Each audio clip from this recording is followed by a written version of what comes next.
Hello and welcome to The Take. I'm your host, Chesley McNeil. Each weekday, we're looking at stories, making headlines, and bringing experts from our community to give their take. Here's a look back at some of the top takes from this week and how those in the know are seeing those stories that impact you.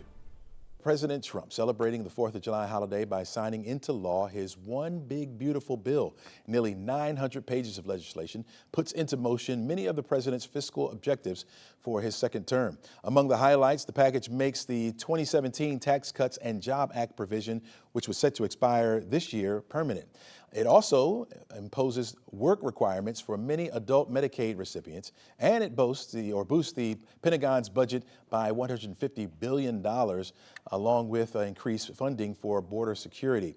At the signing at the White House, President Trump touted the perceived broad scope brought forward by the budget package. I've never seen people so happy in our country because of that.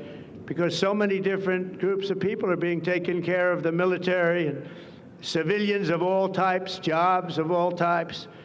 We're adding things like the biggest tax cut in the history of our country, child tax credits. So many things are being added that we wouldn't even have time to discuss them.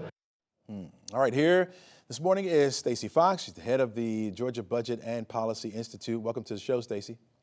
Good morning. How are you? I'm doing pretty good. When you look at this bill, right, what is the single biggest impact you think it will have on folks right here in Georgia? I think the single biggest impact is taking away access to food and health care for hundreds of thousands of Georgians, unfortunately, and putting money into the pockets of wealthy corporations and individuals. Regarding those tax cuts, right? Let's start off with that first thing. President Trump's first term as he was president, who actually benefited here the most, and who's left with carrying the biggest load, you think?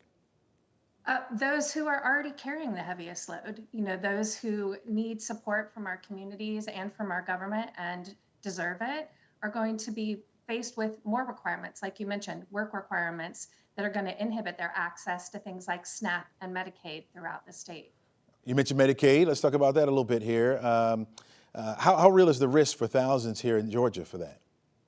Hundreds of thousands of Georgians, over 700,000 Georgians are at risk for losing access to health care, on top of the fact that this bill limits our abilities to support rural hospitals, and we already have a number of rural hospitals across the state at risk for closing. So that's how it's going to show up in real life when it comes to this loss of Medicaid, right? Absolutely. People might not have insurance coverage, and they might not have a hospital to go to. Do you see anything good out of this bill at all? Well, it's a big bill. I don't know that I would call it beautiful, but it's definitely big.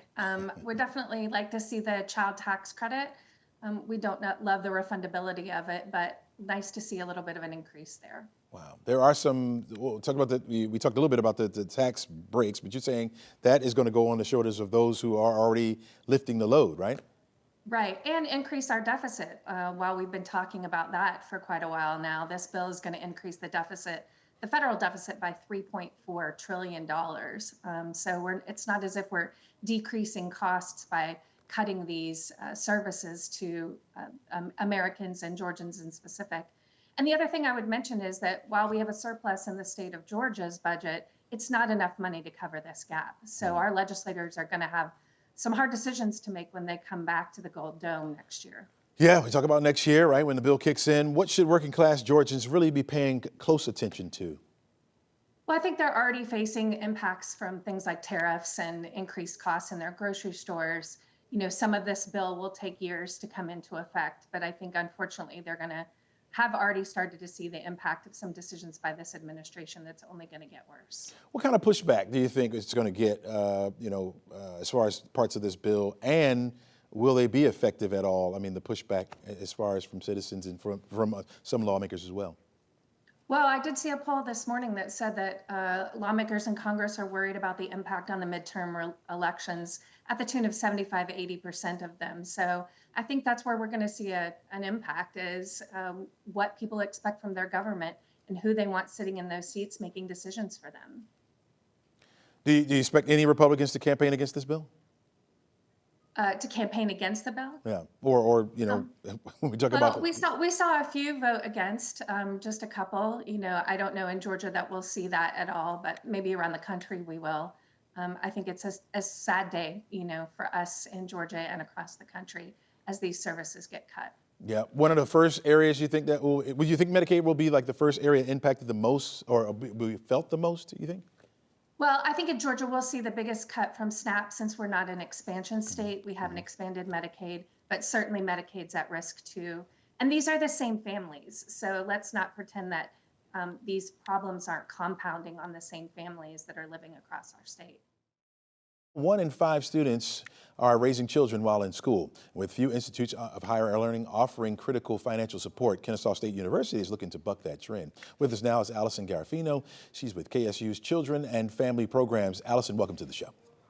Thank you for having me. I appreciate it. Oh, absolutely. Talk to us about this new grant that you guys are now going to be offering. Sure. So we're really excited. We have programming already for our student parents at KSU, but this grant that the governor opened up in December will allow us to expand a lot of our programming and relationships with the community members. We understand that student parents are so busy and we need to meet them where they're at. So we take a multi-pronged approach, aligning services that are on campus and around the community. So we offer them asynchronously. That means online whenever they need to access them through our Family Resource Hub online. We also have videos of past workshops we've run. And speaking of workshops, we also offer live virtual events where we do behavioral parent training in the form of triple P seminars, positive parenting strategies, raising confident kids, resilient kids. But we also align a lot of services where we do workshops on time management or understanding about just health and well-being that then they can take home and do those same strategies that help them, their kids as well. Okay, so that's where the fund is going. It's going toward the resources for those parents, not necessarily for money for school. Correct, right. There isn't a lot of funds out there specifically for student parents. There's the CAPS program, however, that they have access to help with childcare. But what we do is provide evidence-based best strategies that we know parents would benefit from while they're attending school to help them get through with success to successfully stay at KSU, be promoted throughout the years on times. For example, a 4-year program would take them 4 years, and then graduating on time. And with these resources that we know they would benefit from, that they might not even know they benefit from, we offer those on campus. We also have live virtual drop-in office hours where they can come to us with questions. And if we don't have the answers, we'll get them to the spots where they have resources they need. When will the student parents start seeing these impacts? Well, we hope to see it right away. We do all sorts of other programming, even welcome back to school programs where we do pop-up shops. We have philanthropic groups on campus that help us fundraise, and we'll host events in September and then again in November and again in spring where they can come right away. And we also hope with this grant to build more sense of community where we'll have peer-to-peer support with our student parents. And those events happen right away. And what's great about that is when parents are aware that they're not alone and there's other student parents out there, they can share those resources with one another. So really it's right from the beginning. And because we simultaneously help children and their families, the kids will see benefits as well, where they have a more calm, stable, predictable home life, which builds better trust and relationships between parents and the adults in their lives. We see an impact almost immediately. How much of a difference is this from a generation ago? Talk to me about that. This is a big time game changer, right? Oh gosh, yes. I think that one of the biggest changes is that recognizing that student parents are a special population. And in the past, it was a lonely place to be in, and you might not even think of yourself as being able to go to post-secondary education. And now, actually, it's our student parents that are succeeding even better, I think, because they're so good at doing that work-life balance. And in the past, I don't think that pathway to post-secondary education was even something they were aware of. And that's another goal of this grant, is to help them just to be aware of it. So that's why I'm so appreciative of this opportunity. Yes, we help student parents and will help in any way. Yeah. What does success look like for this program, not just in graduation rates, but in real life family changes? What does it look like? Correct. Yep. So part of the goal of these grants, there were actually 3 that were released, is student literacy as well. And so if we can align all of these services that are so innovative that we'll have kids reading at a grade level on time, we'll have parents like I said, getting through their program on time. It has impact for those families, but then also the communities they're in and in the workplace as well. So it really does benefit everyone. Are you someone who abides by sleep tight, don't let the bed bugs bite? Well, it turns out Atlanta is a city where bed bugs are truly biting. A new report from Orkin showing the worst cities for bed bugs put Chicago at the top for 5 straight years. Can you believe that? Followed by Cleveland, Detroit, and Los Angeles. Atlanta did crack the top 20, but it's dropped a few spots, in fact, 4 spots from last year to 17th overall. Time to call in the experts. Let's call in the Orkin man, my friend, Ben Huddle. How you doing? All good. Happy to be here. Hey, welcome to the show, my friend. When we hear bed bugs, right, we panic a little bit here. And is it more of a nuisance or is it a serious health issue? So very much a nuisance issue. Fortunately, we haven't seen any spread of disease caused by bed bugs. So that's the good news on that end. Mm-hmm. What do people get wrong about these pests when we talk about bed bugs? So bed bugs are small little insects that can get into our mattresses and box springs and come out at night to bite us. So that entire verbiage of "don't let the bed bugs bite" that you may have heard of is a real thing. So is it that we go to now? I mean, when you think about bed bugs, typically think about hotels, right? Mm-hmm. And do you carry those back to your home? Is that how that works? Yeah, so you could get bed bugs from hotels, but you really can get them anywhere that people sleep or rest. Mm-hmm. And so you could be staying at someone's house, apartment, and if they had bed bugs and they maybe go into your purse or into your book bag, and then you could bring those home and get bed bugs yourselves. Another area is from used furniture. So if you got used furniture maybe off the curb or whatnot, that's another way that people get them as well, in addition to traveling. Why are these pests attracted to mattresses? So that's where we sleep is what they're interested in. So if you slept in a recliner all the time, that's where they would hide out as well.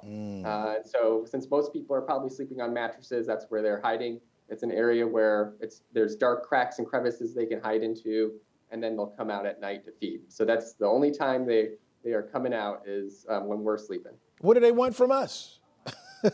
So blood, they're just like mosquitoes, and so that's what they use to survive and to reproduce. And so just like we're experienced, very well experienced with getting mosquito bites, very similar. You can get little itches on your skin, similar.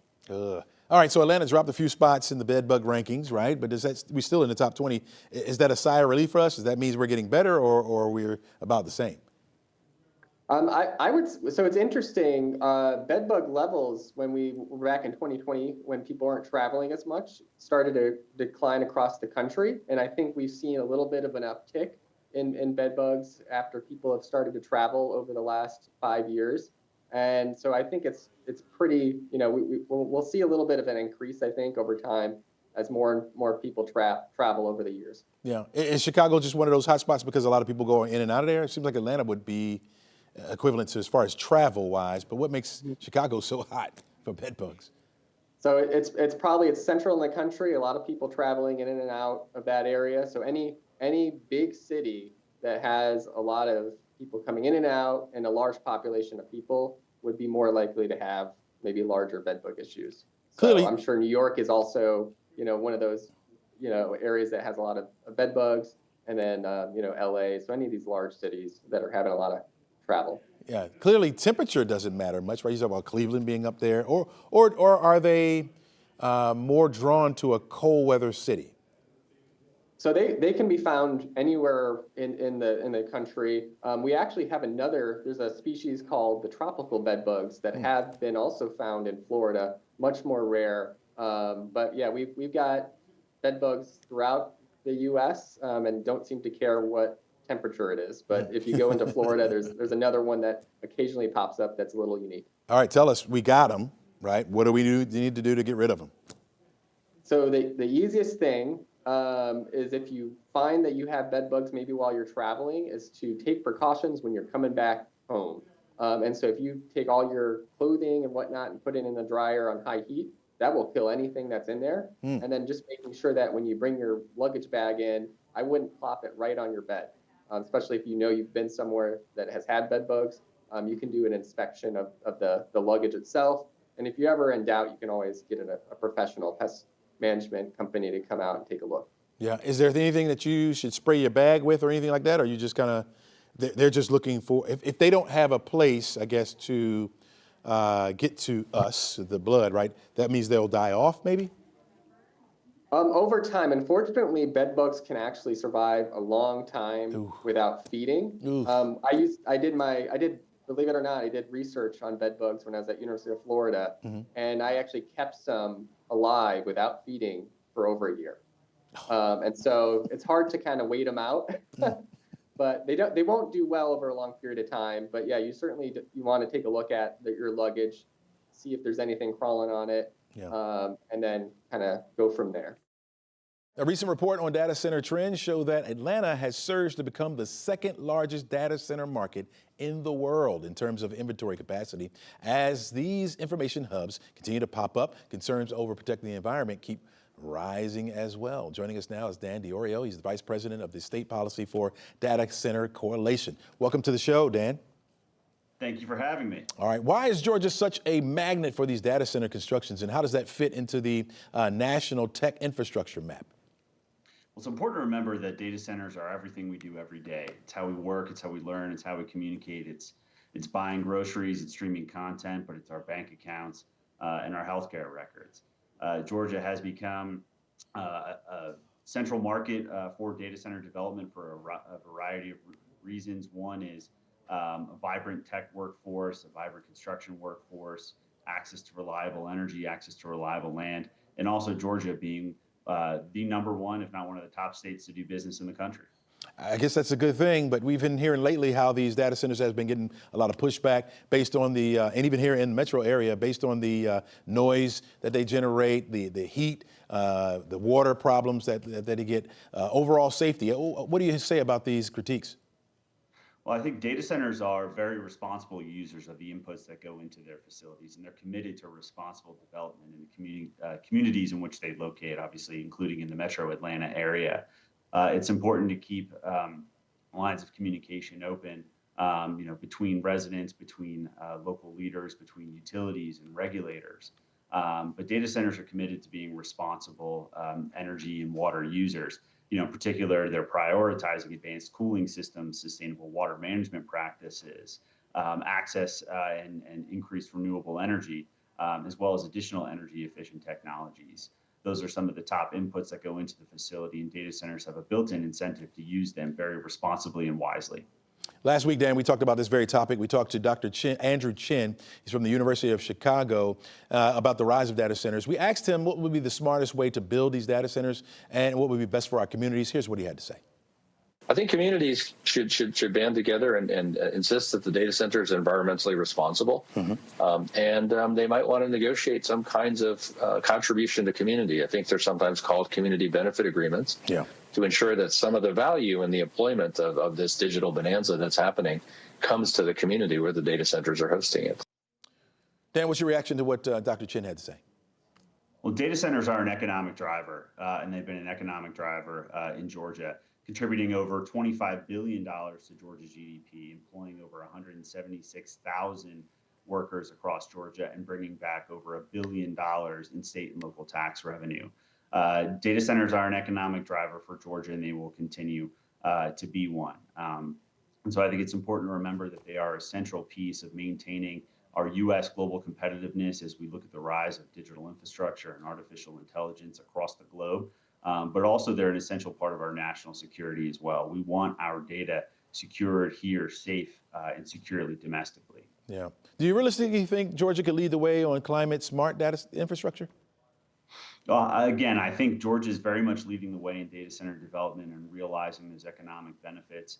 And I think continued open conversations between the industry, between communities, utilities, regulators, local leaders, and state lawmakers is important. To ensure that we can continue to keep Georgia a top state for business, a top state for data center development, while also working with the industry to realize all the responsible and sustainable practices that it's already using in the state of Georgia. A creek in Taliaferro County was contaminated by a state-endorsed soil amendment. Specifically, we're talking about chicken sludge, following a spill from a lagoon or a waste pond in into Williams Creek. This now has sparked local concern over the state's soil amendment policies. Joining us now is Tanya Bontabatamus. Am I saying that right? It's fine. Bonatadibus. Bonatadibus. Okay, there you You're go. fine. We got it. The executive director of Savannah River Keepers. Welcome to the show, Tanya.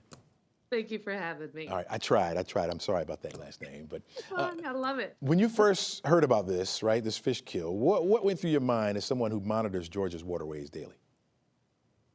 Here comes another one. So this is a chronic issue with how we deal with the waste that we're generating from our animal production industry in Georgia.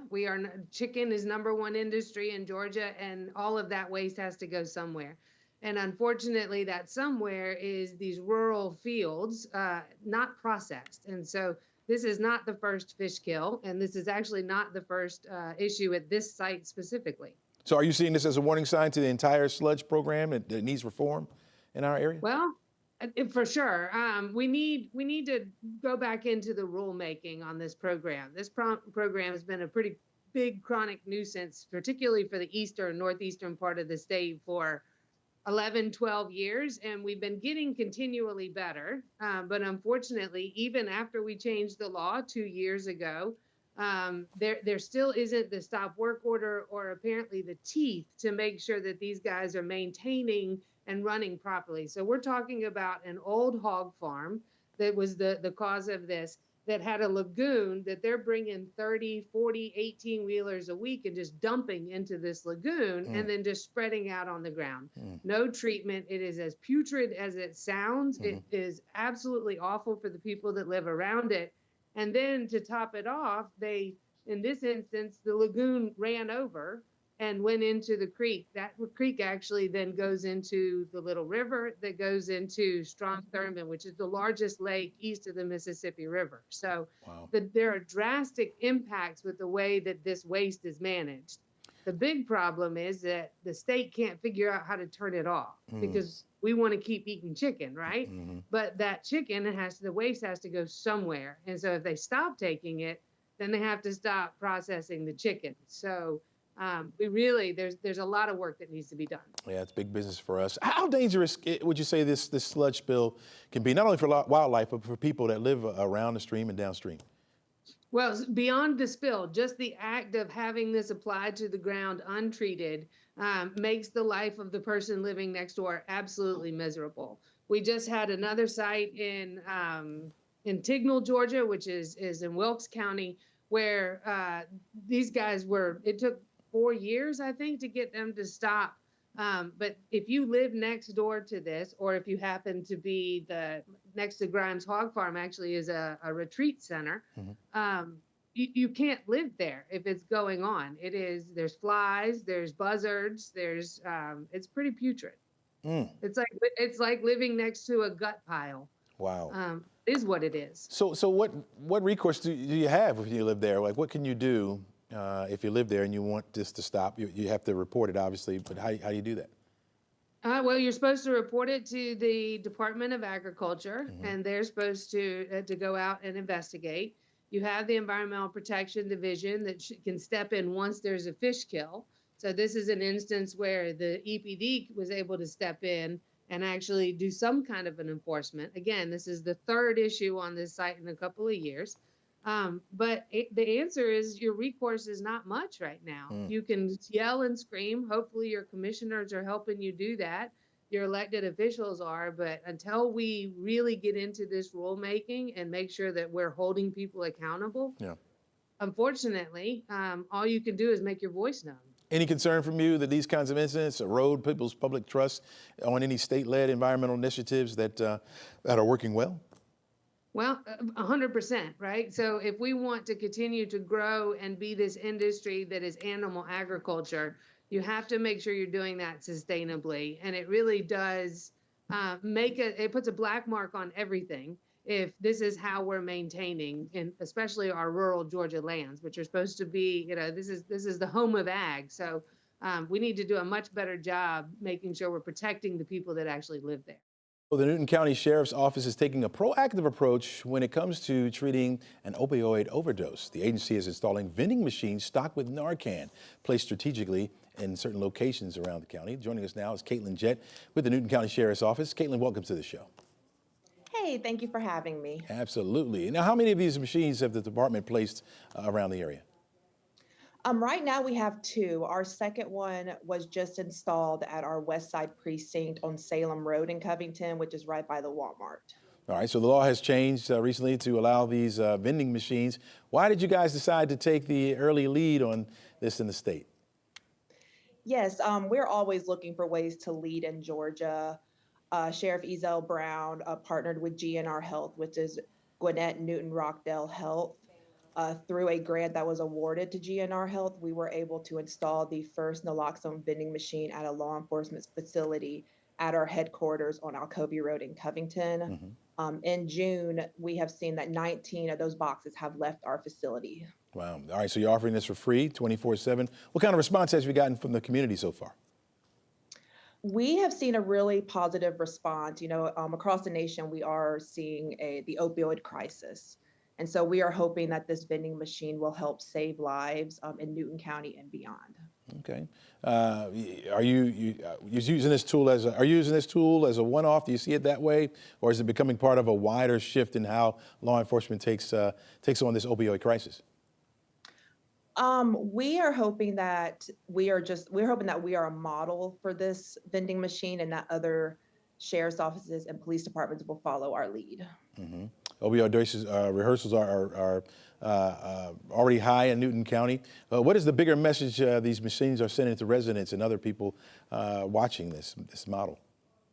Can you repeat that question? Like what you guys are taking the role in installing these. We see that the opioid reversals are pretty high there in Newton County. What's the bigger message that the machines are sending to residents and other counties watching how you guys are doing it? Yes, that we are really trying to combat the opioid crisis. By placing this machine in our facility, we are bridging the gap between public safety and public health.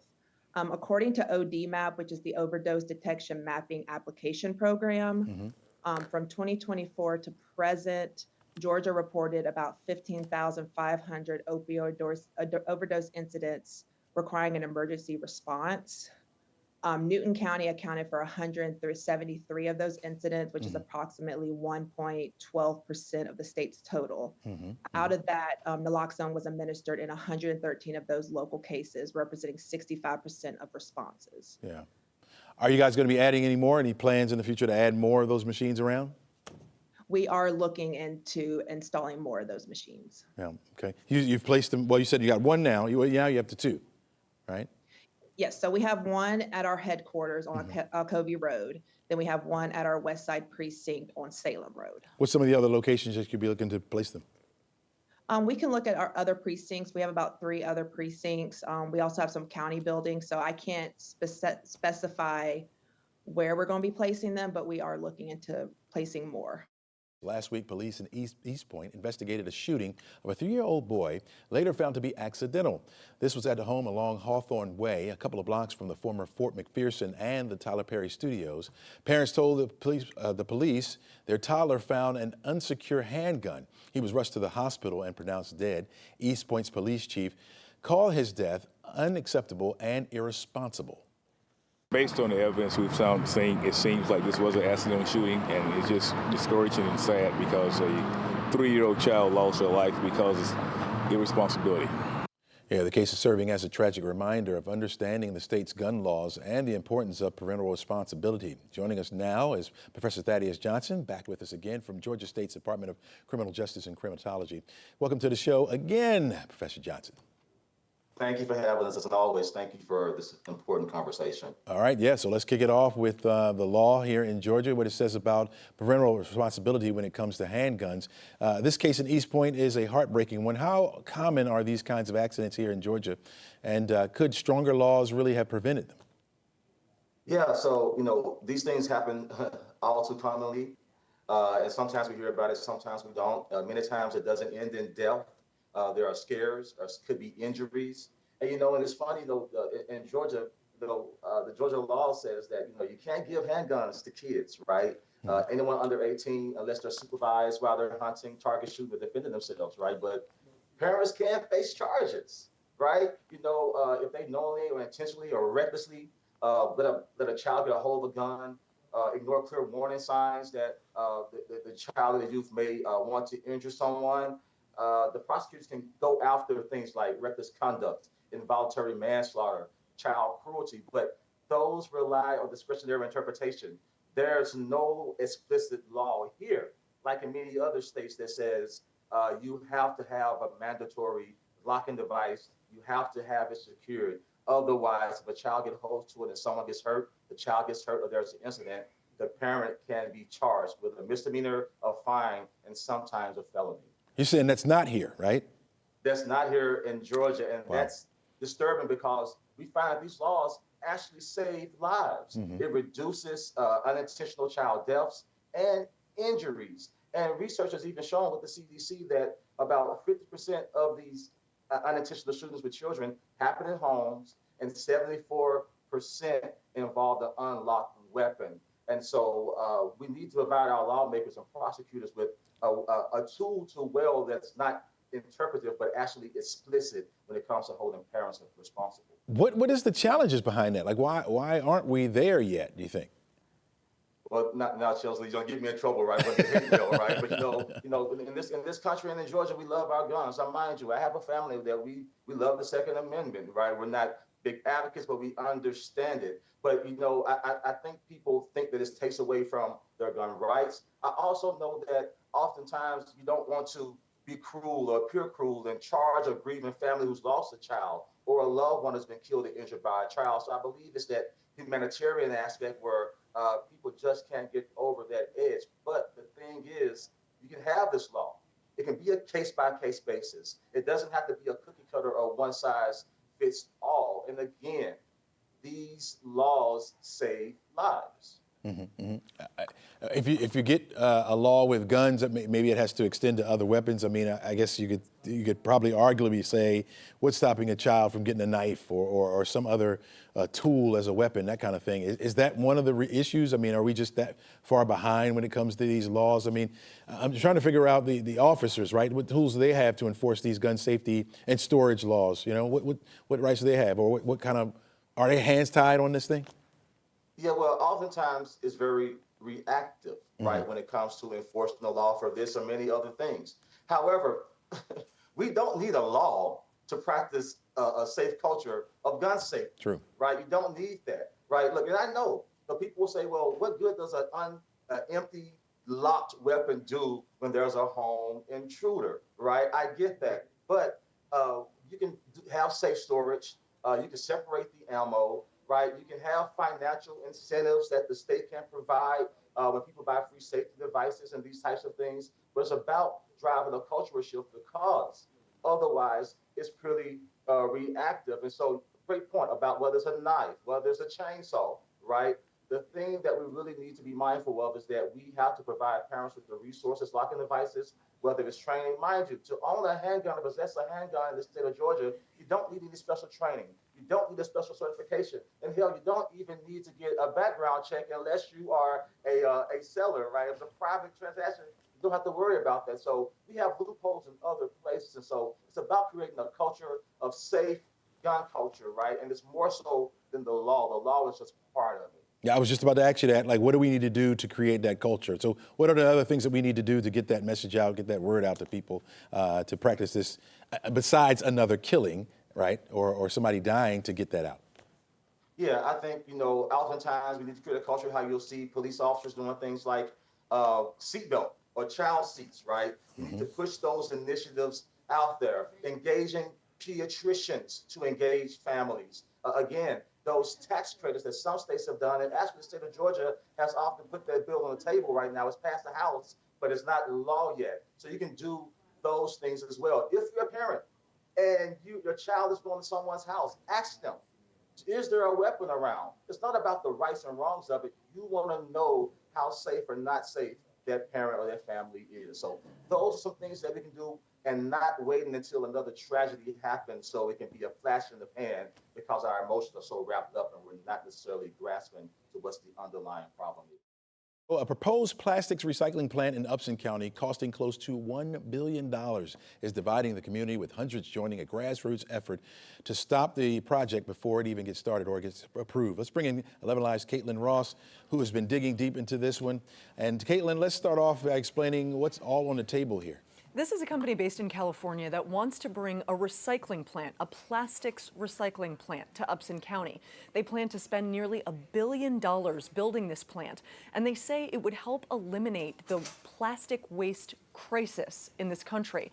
They intend to recycle nearly 400,000 pounds of plastic every year using a new process, and they're calling it a circularity center. So they're taking this plastic out, recycling it, and then putting it back in. Sounds like this could be a big deal for the local economy. Why are people so against it? People have a lot of reasons. They're really worried about environmental impacts. They're worried about how this is going to be transported. This is flammable material, and it would be coming in on the county's only railroad track that's really close to a lot of working farms. People are worried that the promises the company is making may not be followed through on. They're promising about 200 jobs with a median salary of $50,000 a year, but people who have studied it say they don't really know that that's going to happen at the end of the day. What about the local leaders there in Upson? Are they backing this project? So that's a really great question, Chesley, because it has been difficult to pin them down on this. We went to every single county commissioner, the IDA, which is their development agency, and none of them would do a sit-down interview with us. None of them even sent us a statement from the commissioner's side, so they're really reticent to talk about this publicly. So what's happening right now? So right now they are in the permitting process. Brightmark tells me that they're moving full steam ahead. They're applying for their air quality permit. They intend to start building at some point in the future, but they don't have a date for that right now. They do have the plant placement picked out. It's this huge open field right now. And the people who live there say this is their land. They love this great open space. They love that it's rural, and they're worried that this plant would change all of that. Has the plant been approved, or they're still waiting on that as well? So they're still waiting on it right now. It's in the permitting process, and the Georgia Economic Development says that they're not willing to offer approvals until they can see how other projects they have are playing out. So they have a plant in Indiana that's currently in bankruptcy. And so people in Georgia are really concerned that that bankruptcy would impact the ability to operate here in Georgia. Now, Brightmark told me that that is not going to impact operations in Georgia, that the parent company is financially sound, and that the bankruptcy was really a restructuring idea. So could people be looking at that and saying, okay, well, this company may not deliver on its promises, or they haven't done this over here, so maybe is that part of the angst? That is part of the angst. It's in bankruptcy court right now, and I mean, the filing is like this thick, so all of the people who live in the community are going through it, but they're also pulling their own paperwork. So they're pulling different environmental permits. They're trying to see whether or not the company that operates somewhere else is following those environmental standards. And that's really what it comes down to. They want to protect their land. They want to protect the place that they grew up. And they say they just have not seen the evidence that this company is going to protect their properties. At one of the commissioner meetings, the company said they were learning day by day, like every day they were learning something new. And the people who live in Upson County said, we don't want to be a guinea pig. We don't want you to use our community to learn how to do something that could be really dangerous. Brightmark says that they intend to work with all of the local emergency officials, and that they're going to make sure that their emergency plans are at or above a standard that would make sure they were compliant. But people who live in this rural community say they don't have the resources if there was an emergency. They don't have the firefighters, the ambulances, any of the infrastructure to deal with something that could go wrong on this big of a magnitude. Yeah, it sounds like high stakes for both the company and the community as well, right? It absolutely is high stakes, and right now it's still kind of in process. So we're following this story as it's developing, and we're going to make sure we keep following it. New research from Georgia Tech will look at how a harsh environment of outer space is by sending experimental solar material up to the International Space Station.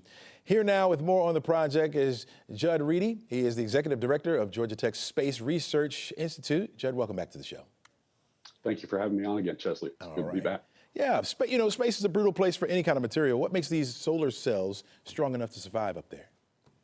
Yeah, it's a variety of different types of solar cells, many of which have never been to outer space, let alone used here terrestrially. The most exciting one for me is one that's called perovskite, which is a new type of photoabsorber that gets degraded here on Earth by moisture attack from humidity as well as the oxygen attack. So a good bit of the research is encapsulating that. But in space, we don't really have to worry too much about moisture or oxygen attack. And so we think it'll perform pretty well. Yeah. I understand you're testing about 18 different samples. How did you decide which ones make the cut? Yeah, we probably made 20 to 30 total, tested them, and got the best of the best. I got some of the ones that didn't quite make it right here beside me, so you can see examples of what would be going up there. What will they have to withstand? Now, you mentioned that you don't have to worry about a lot of moisture, don't have to worry about other things, but what made them stand out? The perovskite is, we've known about perovskite since the 1800s, but didn't know it was a good solar cell until a couple decades ago. And the slope at which improvements have been going on is much, much faster than, say, a silicon cell, which are also some of the cells that we've got going to the space station. And so this shows so much promise for the future. Silicon is a very mature technology. And we've got silicon cells that we made at Georgia Tech also going. They're essentially our controls that we're comparing everything to. It's exciting. We've got 4 different research groups at Georgia Tech, as well as commercially provided solar cells that we're lofting up to the space station. Yeah. What kind of results are you guys looking for, and how long will the cells stay up there? They'll be up for about 6 months of external exposure, probably going up in October of this year. And the current voltage comparisons, it's called an IV curve, is what will be pulling the electrical data. We'll also have cameras that will look at them, and then we'll get the cells back themselves to study as well. You mentioned how here in our atmosphere, how those cells will break down. Explain to us how they break down in outer space. Outer space is harsh. So down here, we've got O2, oxygen that we're breathing. The ozone, which is higher in the atmosphere, is O3. In outer space, it's atomic oxygen, so that's O1. And that O doesn't like to be just O1. It very much wants to bind with something else. And often that's your spacecraft or your solar cells or your electronics or all sorts of things. So that degrades it. You also have to worry about micrometeorites, just tiniest flecks of dust traveling at incredibly fast speeds and parts energy that can destroy all sorts of penetrate through metal very easily. Talk about how your research is going to help us out in the future here. Well, the research that we do in space improves the solar cells here. For instance, perovskite, I mentioned that it degrades from moisture and oxygen attack. In space, we don't have to worry about that. Maybe we discover new degradation mechanisms in space that we don't know about yet here on the Earth because they're masked by the current degradation mechanisms. So it gives us a way to speed up the implementation of these technologies on Earth. All right. Could we be talking about longer lasting satellites? Could we talk about solar farms maybe on the moon? Is that all a part of this as well? Certainly longer lasting, cheaper, lighter weight, many benefits of going to space. Many of these thin film solar cells possess those qualities. And I certainly hope we have solar farms on the moon. The moon is challenging though, because it's dark for 2 weeks while it's bright for 2 weeks. So you got to have batteries when you're in the lunar night, which is 2 weeks of Earth nights. My final take, this is from the files of, I don't get it. I don't get it. While here in Atlanta, we have a few major events going on this weekend, including Beyonce, the WWE, and the MLB All-Star events. I wouldn't mind attending any of those, but in Spain, the running of the bulls. Believe it or not, that's an even larger event than any of the ones I just mentioned. Pamplona, the burning of the bulls there, millions are drawn to that. Really, millions of thrill seekers and spectators from all around the world. What are they going to see? Men and women putting their lives on the line, being chased by 6 large bulls through the narrow streets of that city, 8 consecutive days in a row. Roughly running about 3.5 minutes. That's how long it takes to get through it. Of course, dozens of injuries happen each day, and at times, people lose their lives. And despite all that, the event's allure remains unblemished. So why? Why do they do it? Tradition. The running of the bulls dates back to the 16th century. Certainly not a good enough reason for me to attend. I need more than just tradition. Man, have you seen the horns on those bulls? Why do people do this? And then why do people like to watch it? I don't get it. Already this year, someone has been seriously hurt by that. It's going to continue on, folks. 8 consecutive days running other bulls. I'd rather see Beyonce or even the WWE. Make it a great day. Encourage someone today, would you?